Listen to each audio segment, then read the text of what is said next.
إن الحمد لله نحمده ونستعينه ونستغفره ونعوذ بالله من شرور أنفسنا ومن سيئات أعمالنا من يهده الله فلا مضل له ومن يضلل فلا هادي له وأشهد أن لا إله إلا الله وحده لا شريك له وأشهد أن محمدًا عبده ورسوله أما بعد فإن خير الحديث كتاب الله وخير الهدي هدي محمد صلى الله عليه وسلم وشر الأمور محدثاتها وكل محدثة بدعة وكل بدعة ضلالة وكل ضلالة في النار. قال النبي صلى الله عليه وسلم وصلوا كما رأيتموني أصلي. پچھلے درس کا اعادہ آپ سن چکے ہیں. کن چیزوں کو ہم نے پچھلے درس میں سیکھا. اس سے پہلے کہ میں آگے کے مسائل ذکر کروں، ایک بات اس میں سمجھنا ضروری ہے کہ نماز سے متعلق یہ جو ہمارا کورس ہو رہا ہے یہ پہلا کورس ہے. اس کے بعد آگے مستقبل میں ایک دوسرا کورس بھی ہمارا ہوگا. وہ کورس کیسا ہوگا؟ اب ہم پوری نماز دیکھ رہے ہیں اور اس میں ہم دیکھ رہے ہیں کہ کیا عمل ہم کرتے ہیں اور اس کی کیا دلیل ہے. اس کے بعد جو کورس ہوگا اس میں ہم ایک ایک حصے کے بارے میں ایک کورس کریں گے. یعنی جیسے آپ کے پاس اب نماز کی کتاب ہے، جو کورس بک آپ کے سامنے ہے، وہ ایک عنوان پر ہوگا: نماز میں ہاتھ کہاں باندھنا چاہیے. پھر اس میں سب کی دلیلیں، پھر اس میں واقعی ہمارا موقف کیا ہے، اس پر اعتراض کیا ہے، اس کا جواب کیا ہے، دوسروں کی دلیلیں کیا ہیں، اس میں کیا پرابلم ہے، راوی، سند، معنی، حکمت، سب چیز اس میں آئی. اسی طرح سے رفع الیدین، پورا ایک کورس ہمارا ہوگا رفع الیدین. اس میں رفع الیدین کتنے ہیں، کب کب کرنا چاہیے، اس کی کیا دلیل ہے، اس پہ کیا اعتراضات ہیں، روایات کون سی ہیں، کتنی حدیثیں رفع الیدین کی آئی. یہاں ہم ساری رفع الیدین کی حدیث لے سکتے ہیں؟ نہیں. ہم کو بس یہاں یہ دیکھنا ہے کہ مسئلہ ثابت ہے. کچھ لوگ یہاں یہ کہہ سکتے ہیں کہ بس 2 ہی حدیثیں. جیسے ہم نے اس کتاب میں رفع الیدین کی کتنی حدیثیں ہیں، ایک تو ہوئی، ایک باقی ہے. ایک حدیث پچھلے درس میں ہم نے دیکھی اور ایک حدیث آج دیکھیں گے. تو کوئی آدمی اس کو دیکھ کے بول سکتا ہے، آپ کے سامنے اعتراض ہی کر سکتا ہے 2 ہی حدیث رفع الیدین کی. تو آپ کیا کہیں گے اس سے؟ کون جواب دے گا اس کا؟ اگر ایسا کوئی کہتا ہے 2 ہی اور وہ آپ کو کنفیوز کرے یا آپ سے مطالبہ کرے، بتاؤ کیوں 2 ہی حدیث پہ کر رہے ہیں عمل، تو آپ کیا جواب دیں گے؟ آپ بولیں گے 2، ایک بھی بس ہو گئی. یعنی ہم کو 2 نبی آئیں گے تو ہم لوگ مانیں گے اللہ کو، آخرت کو، جنت کو، جہنم کو. کتنے نبی سے مانتے ہیں ہم لوگ؟ اور اس ایک نبی کی کتنی باتوں سے مانتے ہیں؟ بس ہو گیا ہم کو. اس کے لیے ہم کو زیادہ ضرورت نہیں ہے کہ نبی کریم صلی اللہ علیہ وسلم سے ایک حدیث ہم کو کافی ہے. یہ تو 2 ہیں، تو یہ زیادہ ہیں. ہم کو تو ایک بھی بس ہے. تو یہ بات ہمیشہ یاد رکھیں کہ بعض لوگوں کو گنتی کا بڑا شوق ہوتا ہے. وہ بولتے ہیں 3 ایسا ماننے والے، 2 ایسا ماننے والے، تو چلو 3 کے پیچھے جاتے ہیں. تو اکثر لوگوں کو علم چونکہ ان کے پاس نہیں ہوتا ہے، ان کو چیزوں کا وزن معلوم نہیں ہوتا ہے، لہٰذا وہ گنتی کے حساب سے اچھا برا طے کرتے ہیں. کھوکھلی چیزیں چاہے 50 ہوں اور بھاری بھرکم چیز کیا ہو؟ ایک ہو، تو وہ چیز بھاری ہے کہ وہ ساری کھوکھلی خالی ڈبے بھاری ہیں؟ تو جو دلیل کمزور ہے، قابل اعتماد نہیں ہے، ضعیف ہے، تو 2-4 وہ بتا دے اور صرف ایک صحیح بتا دے، تو یہاں پر گنتی کے حساب سے طے کیا جائے گا؟ نہیں۔ 4 ایک دم پیشنٹ بیمار جو کھڑے بھی نہیں ہو سکتے اور ایک پہلوان خالی، آپ کس کو چنو گے فوج کے لیے؟ اپنی سیکیورٹی کے لیے آپ کس کو چنو گے؟ وہ خود ٹھہر نہیں پا رہا، کوئی دیوار کو جا کے ٹھہر رہا، کوئی رسی کو لٹک کے ٹھہر رہا، کیا بھائی کیا کام ہے بتاؤ صاحب؟ تو 4 ایسے بیمار اور ایک آدمی ہے جو ہٹا کٹا ہے، مضبوط ہے، اکیلا ہے بس۔ آدمی کس کو اپنی حفاظت کے لیے چنے گا؟ کس پہ ڈیپینڈ رہے گا؟ جو ایک ہے، یہ نہیں دیکھے گا یہ تو 4 ہے، یہ 4 ان کو 4 کو مجھ کو سنبھالنا پڑے گا، آدمی کہے گا۔ آزو بازو کھڑے بھی ہوں گے تو مجھ پہ ٹیک لگا کے ٹھہریں گے، بجائے حفاظت کرنے کے مجھ کو ان کو سنبھالنا پڑے گا، ناک میں دم لائیں گے۔ تو کمزور دلیل اگر زیادہ ہے گنتی کے اعتبار سے، اس میں مضبوطی صحیح دلیل کے مقابلے میں پیدا نہیں ہوتی ہے۔ اسی لیے صحیح کے مقابلے میں اگر شاذ روایت ہے اور ایک سے زیادہ ہیں، فائدہ نہیں ہوگا۔ صحیح روایت ہے۔ لہٰذا یہ ایک بات یاد رکھیں کہ بہت سارے لوگوں کو حدیثوں کی گنتی کا شوق ہوتا ہے، گنتی سے کچھ ثابت نہیں ہوتا ہے۔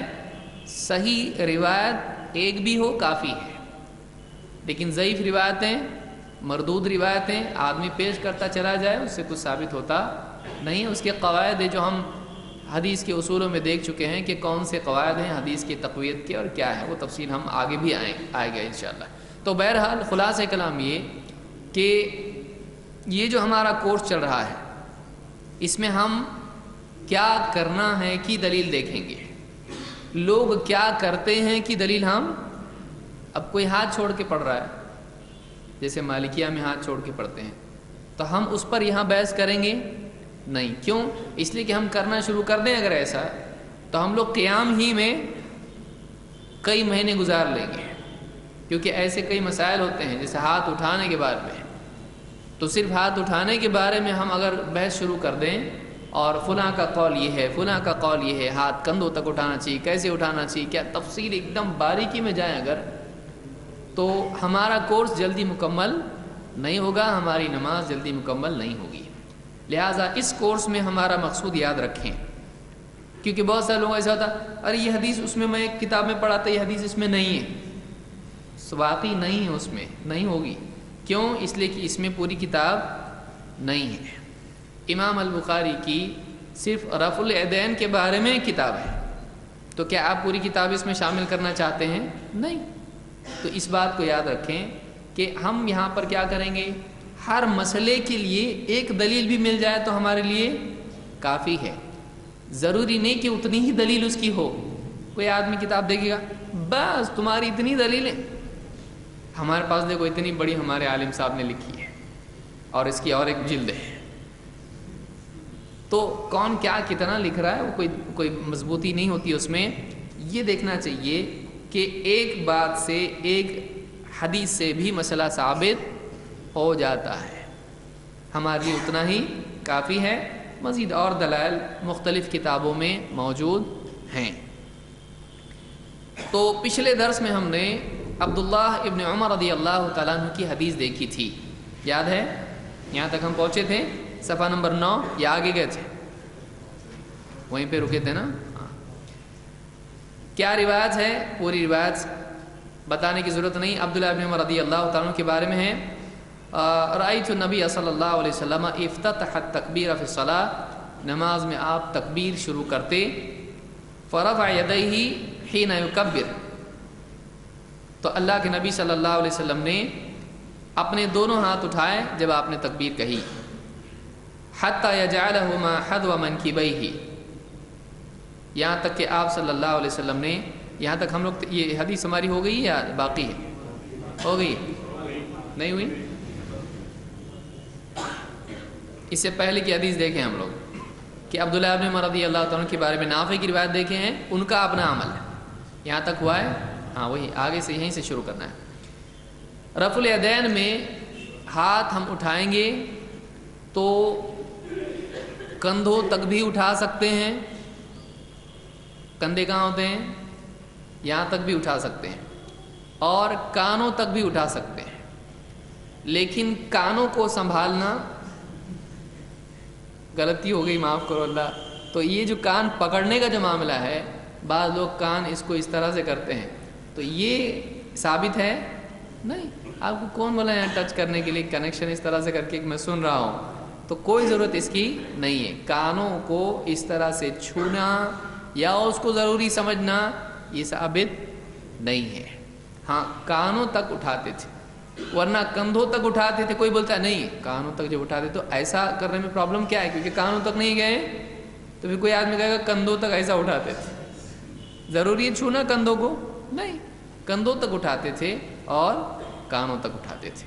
یہ دونوں چیزیں اللہ کے نبی صلی اللہ علیہ وسلم سے ثابت ہیں. اور یہ بھی ثابت ہے کہ چادر اوڑھنے کی حالت میں جب دوسرے رفع الیدین کریں گے رکوع سے پہلے کا، تو وہ اندر کے اندر ہی سینے تک بھی کر سکتے ہیں. اور روایت آپ کتابوں میں دیکھیں گے، وہ وقت ابھی ہم لوگوں کے لیے نہیں ہے کیونکہ ہر مسئلے کی روایت دلیل دیکھنا تفصیل زیادہ اس میں ہو جائے گی. تو بہرحال وہ رفع الیدین کے درس میں ہم انشاءاللہ دیکھیں گے. تو اب آتے ہیں اس کی دلیل کیا ہے. عبداللہ ابن عمر رضی اللہ عنہ فرماتے ہیں رأیت النبی صلی اللہ علیہ وسلم، میں نے اللہ کے نبی صلی اللہ علیہ وسلم کو دیکھا. افتتح التکبیر فی الصلاۃ، آپ نے نماز میں تکبیر سے شروعات کی یا نماز میں تکبیر کہی، اس سے شروع کیا. فرفع یدیہ حین یکبر، تو آپ نے دونوں ہاتھ اٹھائے جب آپ نے تکبیر کہی. فرفع یدیہ حین یکبر حتی یجعلہما حذو منکبیہ، یہاں تک کہ آپ نے اپنے دونوں ہاتھ کندھوں کے برابر کیے، یعنی کندھوں کے لیول میں آپ نے دونوں ہاتھ اٹھائے. وَإِذَا كَبَّرَ لِلرُّكُوعِ فَعَلَ مِثْلَهُ، اور جب آپ نے رکوع کے لیے تکبیر کہی تب بھی آپ نے اسی طرح سے کیا. فَعَلَ مِثْلَهُ وَإِذَا قَالَ سَمِعَ اللَّهُ لِمَنْ حَمِدَهُ فَعَلَ مِثْلَهُ، جب آپ نے رکوع سے اٹھنے کے بعد سمع اللہ لمن حمدہ کہا تو بھی اسی طرح کیا. وقال ربنا ولک الحمد، اور آپ نے کیا کہا؟ ربنا ولک الحمد. ربنا لک الحمد بھی کہہ سکتے ہیں اور ربنا ولک الحمد بھی کہہ سکتے ہیں. اور کہتے ہیں کہ ولا يفعل ذلك حين يسجد، اور اللہ کے نبی صلی اللہ علیہ وسلم جب سجدہ کرتے تو یہ نہیں کرتے. کیا نہیں کرتے؟ کس کے بارے میں ذکر کر رہے ہیں؟ رفع الیدین. ولا حين يرفع رأسه من السجود، اور جب سجدوں سے سر اٹھاتے یا سجدوں سے اٹھتے تب بھی آپ رفع الیدین نہیں کرتے. تو اس حدیث سے اس کو امام البخاری مسلم نے روایت کیا ہے. اس میں ہم کو معلوم ہوا نمبر 1 کہ نماز جب شروع ہوتی ہے تب کیا کرنا ہے؟ تکبیر کے ساتھ رفع الیدین. رکوع میں جانے سے پہلے رفع الیدین، رکوع سے کھڑے ہونے کے بعد میں بھی رفع الیدین ہے. اور کہتے ہیں کہ سجدوں میں اللہ کے نبی صلی اللہ علیہ وسلم رفع الیدین نہیں کرتے تھے. تو ان کا یہ کہنا کہ نہیں کرتے تھے، انہوں نے اللہ کے نبی صلی اللہ علیہ وسلم کو دیکھا کہ آپ نے رفع الیدین نہیں کیا ان کے سامنے، لہٰذا انہوں نے شروع میں کیا لفظ کہا ہے؟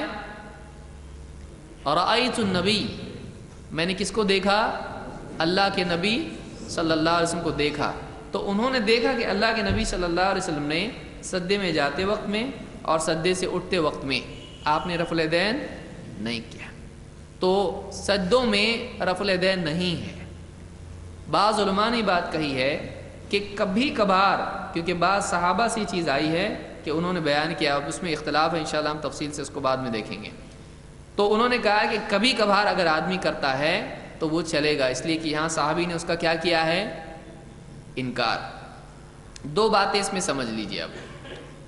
اگر ایسے ہو کہ ایک صحابی یا ایک راوی، صحابی آپ لے لیں، اللہ کے نبی صلی اللہ علیہ وسلم کے بارے میں کہے کہ آپ نے ایسا کیا،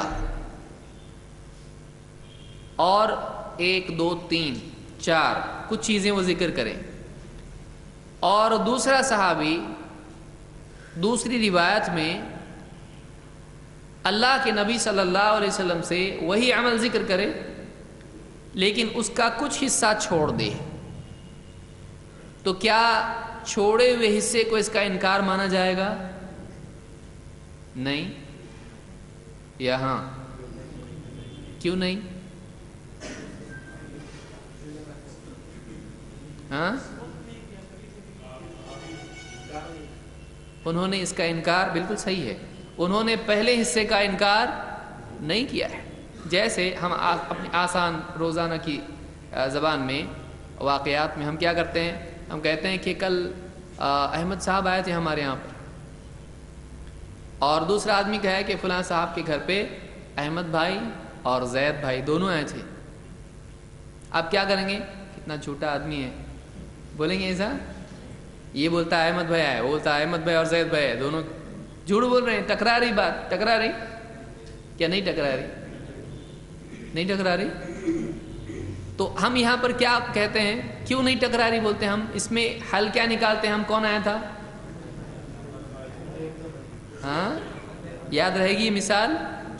ہم یہاں یہ کہتے ہیں کہ پہلے نے جو بات بیان کی وہ سچ ہے، اس نے باقی کا انکار کیا۔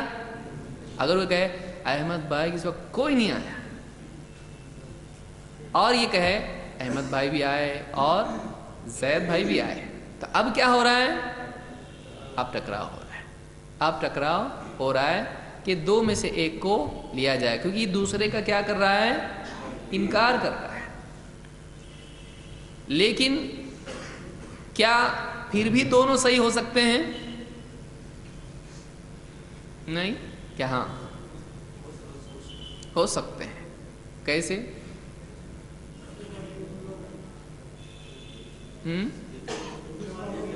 دیکھیں آپ لوگ کیسا تطبیق کرتے ہیں واقعات میں۔ ہاں، زید کے آنے کا اس کو علم نہ ہوا، مثلا جب احمد آیا تو یہ گھر پہ تھا، پھر یہ کچھ لانے کے لیے باہر چلا گیا یا کہیں چلا گیا، اس کو فون آیا، بیوی نے بلایا کہاں بیٹھے اتنی رات دیر تک؟ چلو گھر، ٹھیک ہے چلا گیا۔ اب اس کے بعد میں دوسرا آیا زید، تو اس کو جانے تک کہ کون آیا کا علم تھا، لیکن اس کے جانے کے بعد تو اس نے کہا کوئی بھی نہیں تھا وہاں پہ، تو وہی بیٹھا ہوا تھا، احمد ہی بیٹھا ہوا تھا وہاں پہ، زید تو تھا ہی نہیں وہاں پہ۔ تو اب اس کو علم نہیں ہے، لیکن بعد میں آنے والے نے پہلے کو بھی دیکھا اور دوسرے کو بھی دیکھا، ایسا ہو سکتا ہے نا؟ تو اس کے سامنے جتنی بات تھی اس نے بیان کی، اور دوسرے کے سامنے جتنی بات تھی اس نے بیان کی، پھر بھی دونوں جھوٹے نہیں ہیں۔ کیوں؟ اس لیے کہ اس کے سامنے جتنا ہوا اس نے بیان کیا، اور اس کا انکار بھی کیا ہے؟ صحیح کہ غلط ہے؟ صحیح ہے، اس لیے کہ جب تک وہ تھا دوسرا کوئی تھا نہیں، لیکن اس کے بعد اگر کوئی آتا ہے تو ہو سکتا ہے۔ تو اس طرح سے روایت میں بعض اوقات لوگ کنفیوز ہو جاتے ہیں، بولے یہ حدیث میں ایسا ہے، یہ حدیث میں ایسا ہے، اس میں چھوڑ رہے۔ پچھلے درس میں ہم نے دیکھا تھا کہ اس میں رفع الیدین تو ہے ہی نہیں، تو اس سے رفع الیدین چھوڑنا نکلتا ہے نہیں، کیونکہ بعض روایات میں ایک چیز کا ہونا اور بعض میں نہیں ہونا اس کے انکار کو مستلزم نہیں ہے۔ سمجھ میں آ رہی بات؟ اس سے انکار نکلتا ہے نہیں، اور اگر انکار بھی آ جائے تو اگر دونوں سچے ہیں، دونوں سچے ہیں اور دونوں میں جمع کی صورت ممکن ہے تو جمع کیا جائے گا، اگر جمع ممکن نہیں ہے تو پھر ایک کو دونوں میں سے کیا کیا جائے گا؟ یا تو شاذ قرار دیا جائے گا یا تو اس کو کیا بولیں گے؟ نہیں یاد ہے؟ نہیں، منکر۔